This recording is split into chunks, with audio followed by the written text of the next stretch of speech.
Good evening, good afternoon for everybody. My name is Tatiana Koval, and this is podcast Happy at Work. In our podcast, we usually meet with experts from different countries. And now the first time, here we guest from Australia, which I said is good morning because now it's a morning in Australia, and good evening for people who join us from Brazil or from US. And today, with my guest, we will discuss with my favorite topic. It's a happiness workplace. It's a good workplace and what we could do for our employees to improve their happiness and well-being.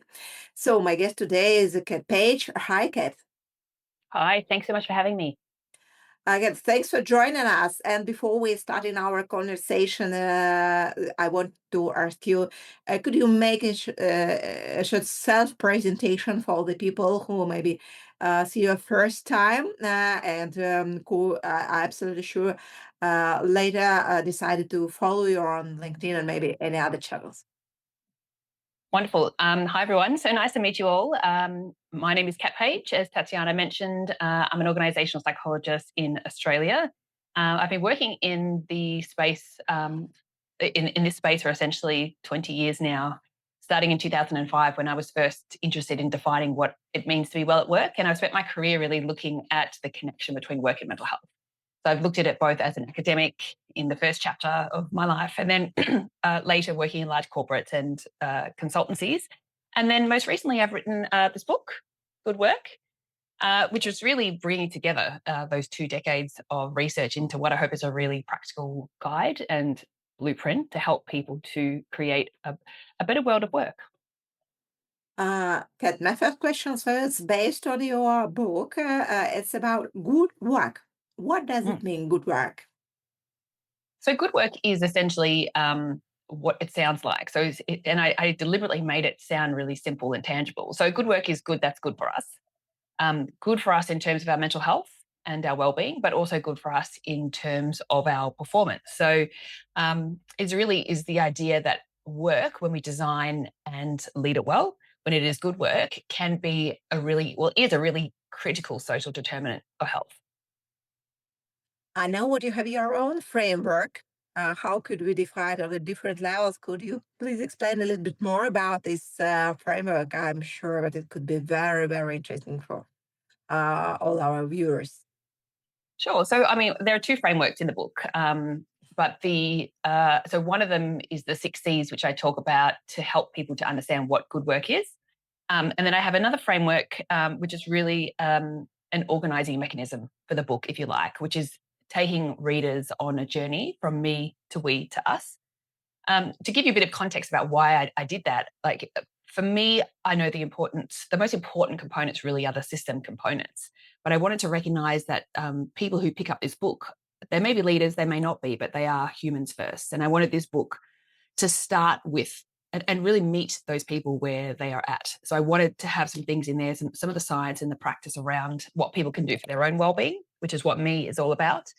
And then we is really picking up this idea that as humans, we are really social creatures and we often work in teams or ecosystems, and we are led by others or we lead others. And so we is really all about how we work together as teams, but also about the relationships that we find ourselves in the course of doing our work. And then us is more about the system. So it's a bit more macro. It's about how we design jobs and how we design work, the systems approach to job stress prevention. I look at some of the policy drivers and system drivers of mental health. And then, really, where it all finishes up is bringing all of that together into a few practical ideas or experiments that people can take as a result. Mhm. So there was a conception from all the different levels, and you could see yourself as a part of the big organization. Also, could we discuss a little bit more the first level of a level of me? Because I Mhm. absolutely sure what some people it's really interested to know more. What could they do on this level? Mm. Level of me for improving their mental health, for really improving their situation at work. Yeah. So, me is really all about what you can do to redesign your own work or your own relationship with work. And so, I cover things like attention, which I think is a really important topic given how overwhelmed and cognitively overloaded we are. I think people are struggling with how to feel present and how to give their best attention and their best focus at work. So there's a chapter on that. I also talk about recovery. So one of my arguments in the book is that recovery is not something you do outside of performance. It is the other side of performance. So it's all about how do I recharge. And then I also talked a lot about flourishing. So this is really where I began my career, was talking about happiness. What is it? Different approaches to happiness, and how we often equate happiness with forms of success. So I really tried to define success as flourishing, and what that looks like, and how people can feel more alive, both at work, but actually in life in general. And then I also talk about purpose and meaning. So that is more thinking about people exploring their own why and their values, and exploring what David Brooks calls the second mountain, which is how do I build legacy or a more fulfilling life through contribution and service to others. Mhm. Okay, the second level, it's a level of we. It's also a Mhm. level when the leader could use this level for more focus on their team. What could Yeah, you recommend to the leaders who really want to build their good work for their yeah, team? yes. So this whole section really is about looking at the relationships, and leadership obviously is a part of that. So some of the advice is for leaders, but also as peers as well. If you're working in a team, things that we can do to support each other. So some of the things that I focus on in this, psychological safety is a really key area. So what teams can do to create an environment where people feel safe to speak up and talk about things that might be impacting them at work. For example, excessive workload essentially, excessive workload is one of those things that we often have trouble talking about at work. We have trouble sometimes even talking about feeling stressed at work. So psychological safety and being able to make people feel that they can speak up and not actually risk their own relationships. They can challenge without sort of being rejected by the group, is something we talk about there. So even really simple things like how you deal with as a leader with mistakes. You know, if somebody makes mistakes or says that they're not able to, that they're feeling overwhelmed in their work, how you respond as a leader in those moments is really important and absolutely critical. So saying, just encouraging people to talk about that is really important. I also talk about this idea of team flow. So flow is that state of absorption that you get as an individual, but you can also get into collective flow. So I talk about how you do that in a team, and I have a couple of case studies around that. But often it really is about the team having absolute clarity and focus on why they exist. And when teams actually come together and they get really clear and have some language around why they exist and how they want to actually operate as a team in terms of how they want to actually challenge each other. It sounds really simple, but Mhm. often teams have never even had this conversation. And people Mhm. might all have a slightly different view of why the team exists. So I've got some practical stuff there. I also talk about loneliness because you can't really talk about teams and relationships without recognizing that we are in some ways in a loneliness epidemic. And I talk about how even myself, as a really busy mum, I often find myself feeling lonely, and the importance of mattering. So both feeling like you matter to other people, um, how you matter to other people, and that the work that you do really matters is actually a critical component of that. Um, yeah, they're just some of the things that are in the we section. Mhm. Next question, I want to ask you more about psychological safety. You mentioned it's like a very important point, and I could say what now here, for example, in Brazil, we have a lot of discussion about psychological safety, and I know what in some countries, and like here in Brazil, we have some regulations about mental health, about psychological safety for the Yeah. employees. And what is your opinion? What is the important factors? What could influence Yeah. positively and negatively our psychological safety at work? And what Well, there's should we do with these factors? yes. So, I mean, I think firstly there's a language issue that needs to be really carefully managed. So, when I talk about psychological safety in the book, I'm really talking about the work that was created really by Amy Edmondson, which is around creating an environment where people feel safe to be vulnerable, to talk about mistakes. And that is really about helping people to set up an environment where they feel safe to learn, safe to challenge, and it does ultimately lead to better performance. But what I think you're talking about there is more psychosocial safety. So that is not just a property of the team, because psychological safety is really a property of the team climate. Psychosocial safety is more around the environment. So psycho meaning, psychological, social being the social environment that we're in, and about organizations making sure that that environment is not designed in a way that causes people harm. So it's looking at elements of the work environment and the relationships that exist in that environment. So things like workload and job demands falls under that.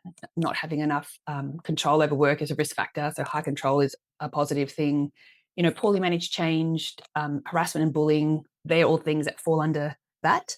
So even though they are two different things, I do actually think that the two are connected in some way, because if people don't feel safe to speak up, then they're very unlikely to even draw to your attention as a leader that there are things present in the work environment that need attention.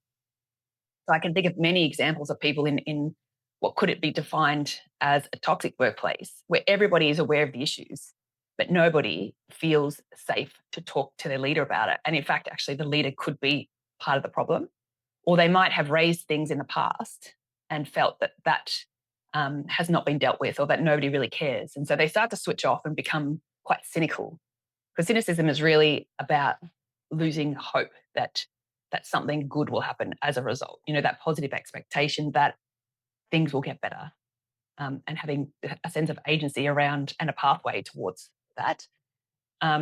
So I think creating like a really safe environment does actually start the ball rolling when it comes to psychosocial safety.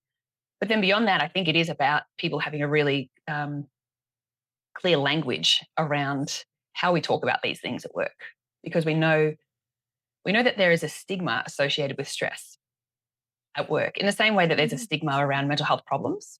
Some of my own research in 2013 showed that people actually feel uncomfortable in many sectors talking about being stressed, because what they feel like they're saying if they say they're stressed or overwhelmed is that they're not good at managing their time, or that they're not resilient. And we know that's not the issue. We know that when people experience chronic stress, that it is a result of the environment. Or when people experience burnout, that is a direct link to the work environment. So even just acknowledging in a workplace that work can harm people, and work can cause stress, and work can cause burnout, makes a huge difference, because often organizations are less willing to talk about the work-based causes. We're much more comfortable talking about the individual causes. Mm-hmm. So I think having language around that is really important. No, I absolutely agree. What it's how we talk about stress and psychological safety and which focus we have. It's really important for this discussion. May I ask it about a very sensitive topic, but you mentioned it, and I know what usually I never usually I never met this discussion on the conference. It's about Mm. corporate bullying. Yes. We have a lot of discussion about bullying in schools, for example, Mm. because as parents, they're really worried about it. But it's really we have a situation what sometimes they have, as you mentioned, the toxic situation at work, and they have a real corporate bullying. Mm. What is the sign of the corporate bullying? And what should they do as the leaders or Mm. HR leaders and the companies if they understand what is our reality? It's really difficult to discuss it. Absolutely, I understand it. They say Mm. they are not children, they are the people who is responsible for what we do. And in this situation, the corporate bully is a very tough reality, especially for the companies with toxic environment. Yeah. Yeah. But could you talk about this? Yeah. So that's a really tricky one. I think, if you're a leader, I hope that you've created an environment where people can come and talk to you about that, because that is such an important safeguard, is feeling that if there is someone in your team or in your environment that is bullying you, which is repeated behavior, not just incivility, then I think that's the first step.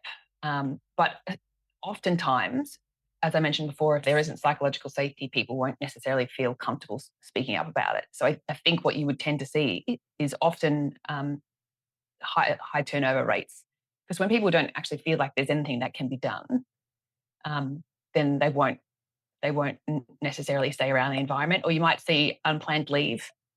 You might notice that there is, depending on the pattern of the bullying, you might see that there is a tendency not to want to work with certain types of people, or people not speaking up in team meetings.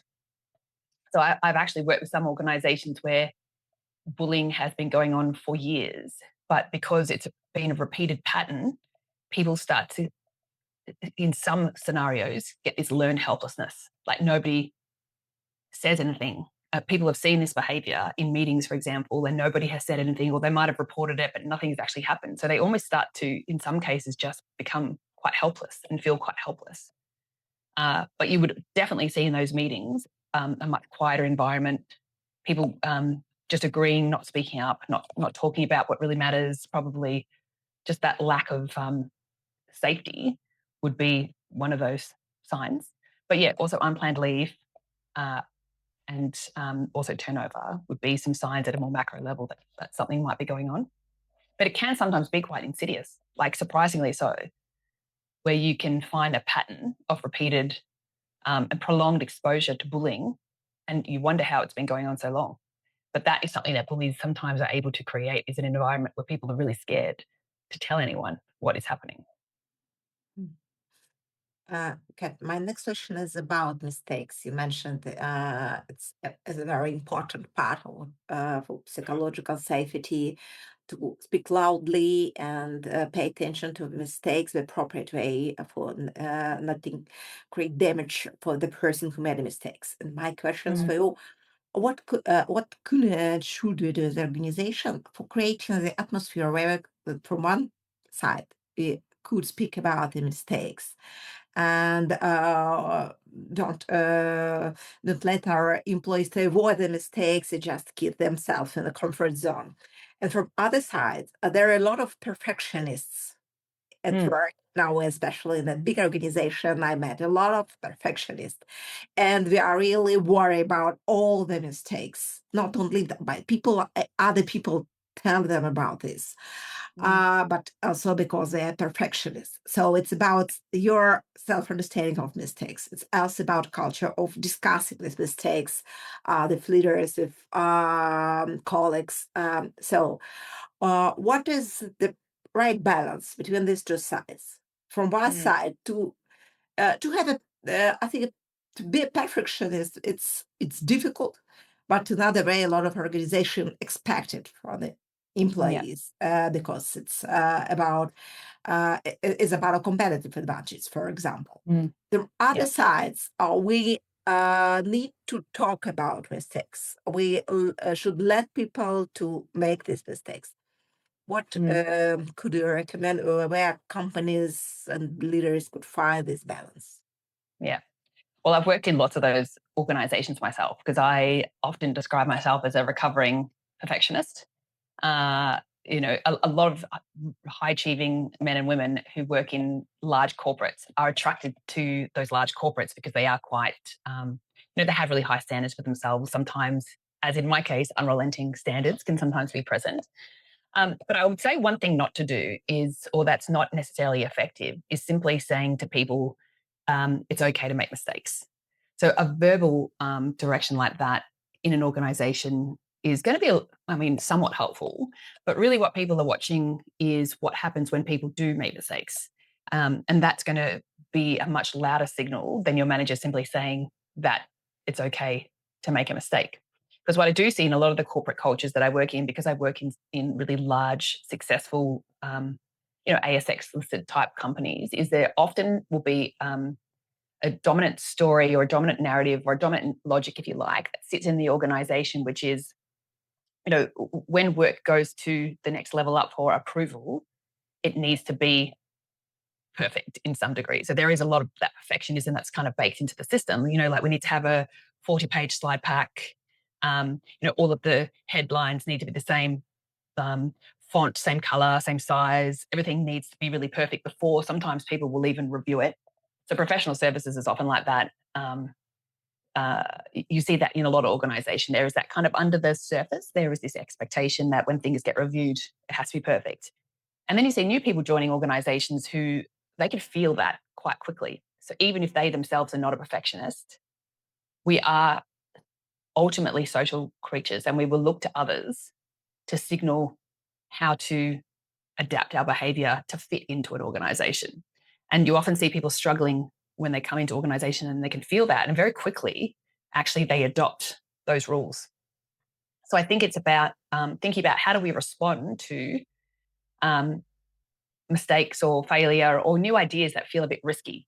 Like somebody might be wanting to challenge an idea. So it's not just mistakes, but it's also like challenging an idea in a public forum. And how we respond to that is really important. So saying things like, that is a really great idea, and recognizing people for the behavior that you want to see more of.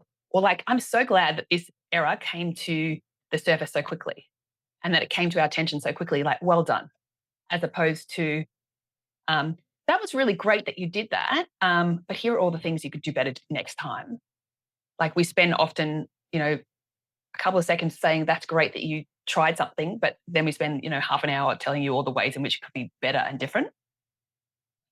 And that kind of response to bad news or response to mistakes or response to challenge, particularly in public forums, is a much louder signal than us just saying it's okay to make mistakes.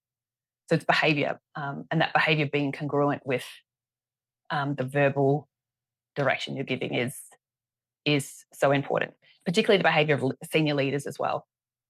Mm-hmm. And role modeling that, and maybe being even really open about a mistake that you've made. I'm working with a client at the moment where we've done that, where we've asked senior members of the team to talk about the best mistake they ever made or the most productive error, because we stumble across a lot of innovations when we make errors, and having someone visible, being vulnerable, and talking about that is hugely important. Mm-hmm. Good. It's really important topics which you covered previously, and now I want to back to some of them, so like back to the mistakes topic. The next topic which I want to discuss more, it's about how we could speak about mental health problem, about our stress. We started our discussion before a live stream, before a recording what we are to the working moms, and we have a big stress. From one side, it's a lot of happiness. From the other side, it's a lot of stress when you have small children. And I know what a lot of people, especially from our generation, they are also called it sometimes the center generation, also the small children, children at school. Another side, we have the old parents. So this is a big problem. But usually, I remember when I joined the corporate world, they never speak about our stress. It was prohibited. Then it was a taboo for us to tell about our problems. Stay all your problems outside the organization. Now I see what the situation is really changing. But we start to speak about our marital status, about our personal issues. They start to discuss it. And what is the better? What is your recommendation?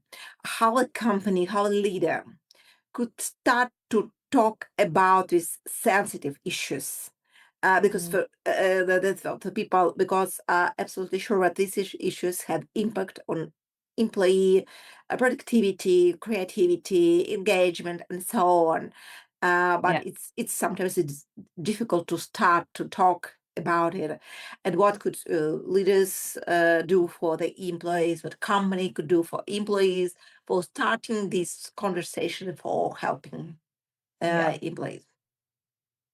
Well, there's a lot of there's a lot in that, I think, because you mentioned mental health problems, you mentioned stress, and even just the struggles of being, for example, a working parent. So I think they're all probably associated with different levels of perceived personal risk when you talk about those things. So I would suspect that most people would be a bit more comfortable talking about things that people would not where there's no stigma. Like I think everybody understands that being a working parent is really hard.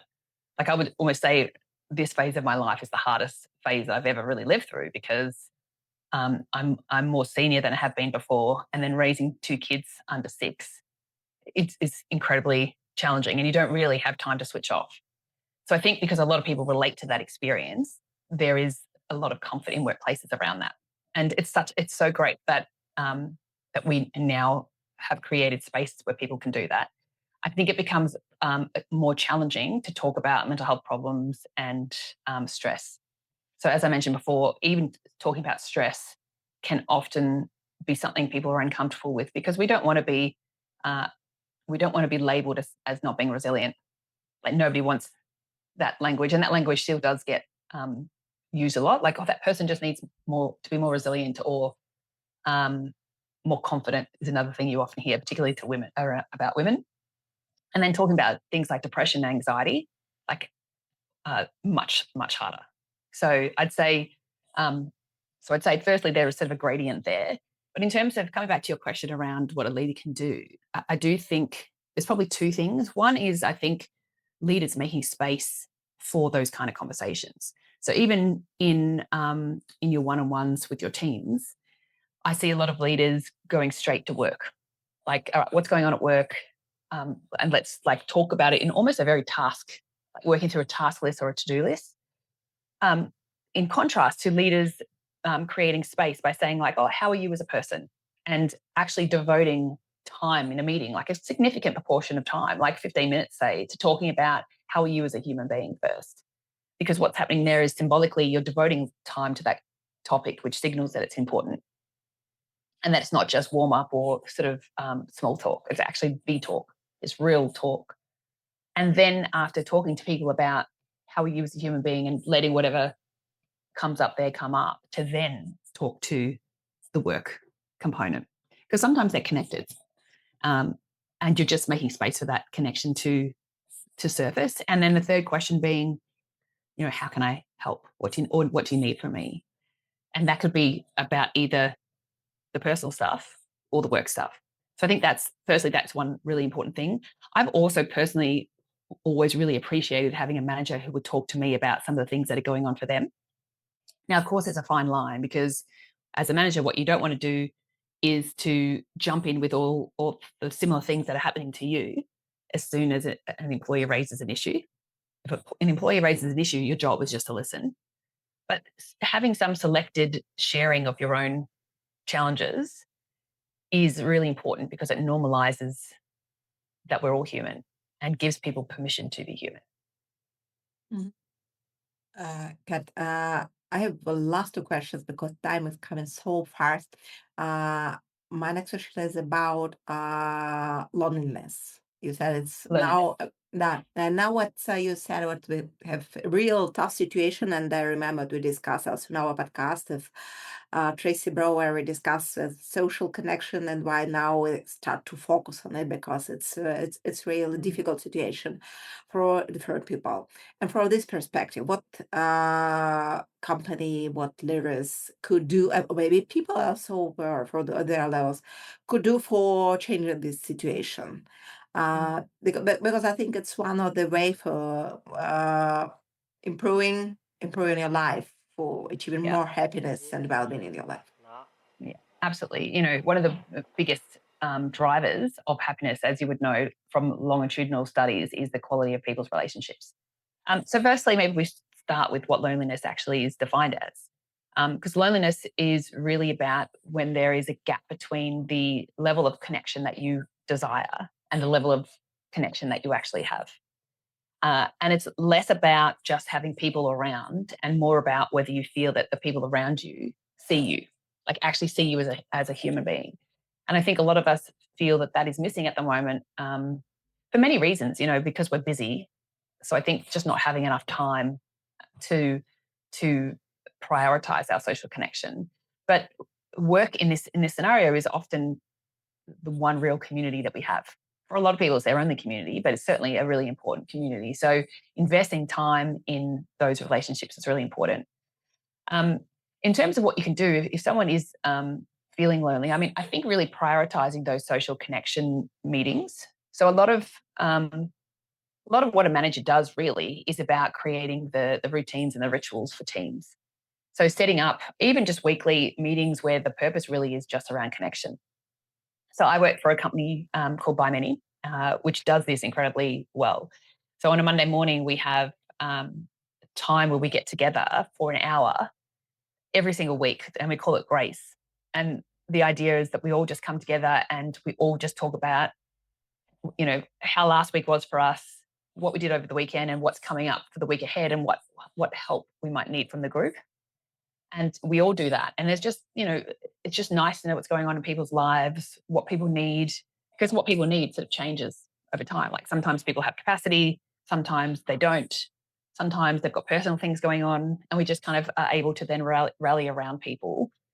Um, I also think just investing in regular social get togethers, I mean, even if it's just once a year, that sense of just coming together socially or involving people's families is a really critical thing. So just making space for that.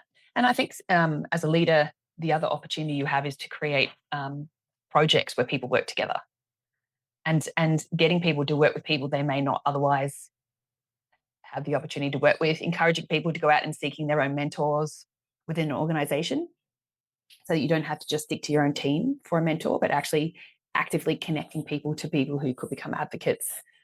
Um, I have a bit of a practice myself where, and I just can't help but do this, where I meet someone who I think will get along with someone else who I've met somewhere in my life, not just within my own organization, but within my network. And I often connect them.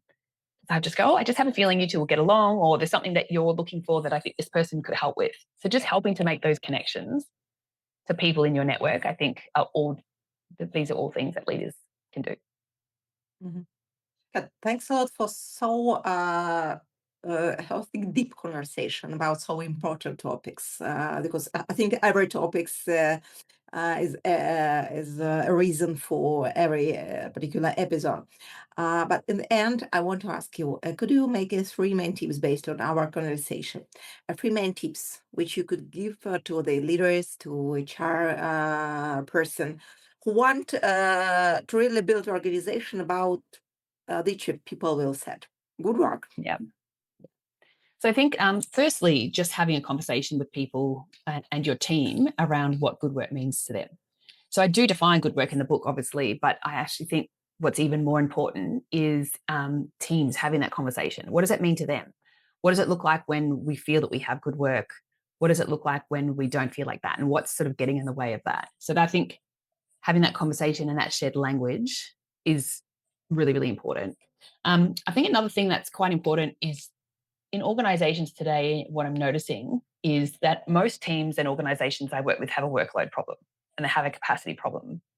And I think part of the reason for that is that we keep adding new initiatives, new transformations, new technology, like everything is always an add. My challenge to leaders is what can we subtract? So every time we have the compulsion or desire to add something, to think about what can we actually take off people's plates or take out of the system to accommodate that. So I'd say that would be number two. And then I think maybe the third thing would be um, to notice yourself and the language you use around mental health as it relates to work. And I think where possible, talk about well-being not as an individual thing. It is obviously experienced as an individual thing, but the causes are often in the system and in the work. So just acknowledge and have conversations around the role that work and systems can have, and ultimately have more of a frame of reference, which is how can we fix work, not fix the worker. I think are three hopefully practical things that leaders can take away. Okay, thanks a lot for all your tips. Thanks a lot for this conversation, especially in the what you could join us in the early morning. So thanks a lot for your participation. My absolute pleasure. Thank you for having me. So today in our podcast, Get Page, we discussed so important topics about psychological safety, mental health. They discuss also what could we do with people connections and how we could work with mistakes in our organization, and what we should do inside the organization for making it a good work for all the employees, for all the leaders. And this is podcast Happy at Work. My name is Tatiana Koval. Stay connected.